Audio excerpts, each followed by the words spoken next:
Hi dear family, welcome to Aishwarya channel. ಇವತ್ತಿನ ವಿಡಿಯೋದಲ್ಲಿ ಸಿಂಪಲ್ಲಾಗಿ ಮತ್ತು ತುಂಬ ರುಚಿಯಾಗಿ ಆರೋಗ್ಯಕರವಾಗಿ ಮನೆಯಲ್ಲೇ ಚಕ್ಲಿ ಹೇಗೆ ಮಾಡ್ಕೊಳ್ಳೋದು ಅಂತ ಹೇಳ್ಕೊಡ್ತೀನಿ. ಮೊದಲಿಗೆ ನಾನಿಲ್ಲಿ ಅಕ್ಕಿ ಹಿಟ್ಟನ್ನು 2 ಬೌಲಷ್ಟು ತೊಗೊಳ್ತಿದ್ದೀನಿ. ನಾನಿಲ್ಲಿ ಒಂದೇ ಬೌಲ್ ತೋರಿಸ್ತಾ ಇರೋದು, ನೀವು 2 ಬೌಲ್ ತೊಗೋಬೇಕು. ಹಾಗೆಯೇ 1/4 ಸ್ಪೂನಷ್ಟು ಅರಿಶಿನ, ಅರ್ಧ ಸ್ಪೂನಷ್ಟು ಜೀರಿಗೆ, 1/4 ಸ್ಪೂನಷ್ಟು ಅಜ್ವೈನ್, ಸ್ವಲ್ಪ ಸೋಡಾ, 1/2 ಸ್ಪೂನಷ್ಟು ಎಳ್ಳು ತೊಗೊಂಡಿದ್ದೀನಿ. 1 ಬೌಲಷ್ಟು ಕಡಲೆ ತೊಗೊಂಡಿದ್ದೀನಿ, ಸ್ವಲ್ಪ ಸಾಲ್ಟ್, ಹಾಗೆಯೇ 1/2 ಸ್ಪೂನಷ್ಟು ಚಿಲ್ಲಿ ಪೌಡರ್. ಇವಾಗ 2 ಬೌಲ್ ಅಕ್ಕಿ ಹಿಟ್ಟಿಗೆ ಕಡಲೆ ತೋರಿಸಿದ್ದನ್ನು ಪುಡಿ ಮಾಡಿಬಿಟ್ಟು ಹಾಕ್ಕೊಳ್ತಾ ಇದ್ದೀನಿ ಮತ್ತು ಎಲ್ಲ ಸ್ಪೈಸಸ್ನೂ ಸೇರಿಸ್ತಾ ಇದ್ದೀನಿ. ನಾನು ಆಗಲೇ ತೋರಿಸಿದಂಥದ್ದು.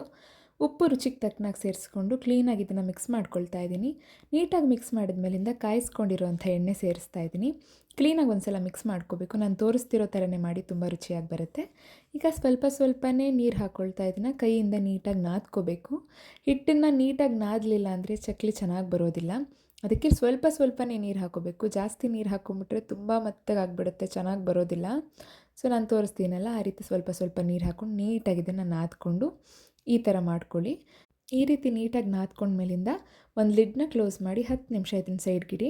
ಸ್ವಲ್ಪ ನೆನಿಬೇಕು. ಈಗ 10 ನಿಮಿಷ ಆಗಿದೆ. ನಾನು ಚಕ್ಲಿ ಮಿಷಿನ್ ಇರುತ್ತಲ್ಲ, ಅದರೊಳಗಡೆ ನೀಟಾಗಿ ಎಣ್ಣೆ ಹಾಕಿದ್ದೀನಿ. ಈಗ ಅದರೊಳಗಡೆ ಸ್ವಲ್ಪ ಹಿಟ್ಟು ಸೇರಿಸ್ತಾ ಇದ್ದೀನಿ. ಹಿಟ್ಟು ಸೇರಿಸ್ಬಿಟ್ಟು ಕ್ಲೀನಾಗಿ ಇದನ್ನು ಫಿಕ್ಸ್ ಮಾಡಿಕೊಂಡು ಎಣ್ಣೆನ ಕಾಯಕ್ಕೆ ಇಟ್ಕೊಂಡಿದ್ದೆ. ಚಕ್ಲಿ ಯಾವಾಗ ಹಿಟ್ಟನ್ನ ರೆಡಿ ಮಾಡ್ತಿದ್ನಲ್ಲ, ಆಗಲೇ ಎಣ್ಣೆ ಕಾಯಕ್ಕಿಟ್ಟು ಇವಾಗ ಎಣ್ಣೆ ಆಗಿದೆಯಾ ಟೆಸ್ಟ್ ಮಾಡಿ ಚಕ್ಲಿನ ಇದರಲ್ಲೇ ಹಾಕ್ತಾಯಿದ್ದೀವಿ. ಶೇಪಲ್ಲಿ ಬೇಕಂದರೆ ನೀವು ಶೇಪಲ್ಲೂ ಇದನ್ನು ರೆಡಿ ಮಾಡ್ಕೊಂಡು ಹಾಕ್ಕೋಬೋದು. ನಾವು ಹಾಗೆ ಹಾಕ್ಕೊಳ್ತಾ ಇದ್ದೀವಿ. ಇದನ್ನು ಎರಡೂ ಕಡೆ ನೀಟಾಗಿ ಬೇಯಿಸ್ಕೋಬೇಕು. ಲೋ ಫ್ಲೇಮ್ ಅಂದರೆ ಹೆವಿ ಲೋನೂ ಇರೋ ಹಾಗಿಲ್ಲ, ಮೀಡಿಯಮ್ ಲೋ ಫ್ಲೇಮಲ್ಲಿ ಇಟ್ಕೋಬೇಕು. ಇದನ್ನು ಹೈ ಫ್ಲೇಮಲ್ಲಿ ಇಡಬೇಡಿ, ಸೀದೋಗುತ್ತೆ. ಇವಾಗ ಸ್ವಲ್ಪ ಗೋಲ್ಡನ್ ಬ್ರೌನ್ ಕಲರ್ ಆಯ್ತಲ್ಲ, ಈ ಟೈಮಲ್ಲಿ ಇದನ್ನು ಸಪ್ರೇಟ್ ತೆಗೆದಿಟ್ಕೊಳ್ತಾ ಇದ್ದೀವಿ. ಈ ರೀತಿ ಕೆಲವರಿಗೆ ನೀವು ಡೈರೆಕ್ಟ್ ಹಾಕೋದಕ್ಕೆ ಬರೋದಿಲ್ಲ, ಅವ್ರು ಈ ಥರ ತಟ್ಟೆನಲ್ಲಿ ತೋರಿಸಿದ್ದೀನಲ್ಲ, ತಟ್ಟೆ ಮೇಲೆ ಈ ರೀತಿ ಹಾಕ್ಕೊಂಡು ಡೈರೆಕ್ಟಾಗಿ ಎಣ್ಣೆಗೆ ಹಾಕ್ಬೋದು. ಅದು ಇನ್ನೂ ಈಸಿ ಆಗುತ್ತೆ. ಇದೇ ಥರ ಪ್ರೊಸೀಜರ್ ಫಾಲೋ ಮಾಡಿದರೆ ಹೊಸದಾಗಿ ಮಾಡ್ತಿರೋರು ಕೂಡ, ಫಸ್ಟ್ ಟೈಮ್ ಮಾಡ್ತಿರೋರು ಚೆನ್ನಾಗಿ ಚಕ್ಲಿ ಮಾಡ್ಬೋದು. ಸೊ ಈಗ ಚಕ್ಲಿ ಮಾಡಿ ರೆಡಿ ಮಾಡಿ ಇಟ್ಕೊಂಡಿದ್ದೀವಿ. ನೀವೇ ನೋಡ್ತಾ ಇದ್ದೀರಾ ಎಷ್ಟು ಚೆನ್ನಾಗಿ ಬಂದಿದೆ ಚಕ್ಲಿ ಅಂತ ಹೇಳಿ. ಪ್ರತಿ ಹಬ್ಬ ಹರಿದಿನಗಳಲ್ಲೂ ಟಫಾಗಿ ನಾವು ಮಾಡುವಂಥದ್ದೇನಿರೋದಿಲ್ಲ. ಸಿಂಪಲ್ಲಾಗಿ ಈ ರೀತಿ ಈಸಿಯಾಗೂ ಮಾಡ್ಕೋಬೋದು. ಮಕ್ಕಳಿಗೆಲ್ಲ ಪ್ಯಾಕೆಟ್ ಸ್ನ್ಯಾಕ್ಸ್ ಬದಲು ಈ ರೀತಿ ಮನೆಯಲ್ಲೂ ಮಾಡಿಕೊಟ್ಟು ಹೆಲ್ದಿಯಾಗಿ ನೀವು ನೋಡ್ಕೋಬೋದು. ಈ ರೆಸಿಪಿನ ನೀವು ಕೂಡ ಟ್ರೈ ಮಾಡಿ ಟೇಸ್ಟ್ ಹೇಗಿತ್ತಂತ ಕಮೆಂಟಲ್ಲಿ ತಿಳಿಸಿ.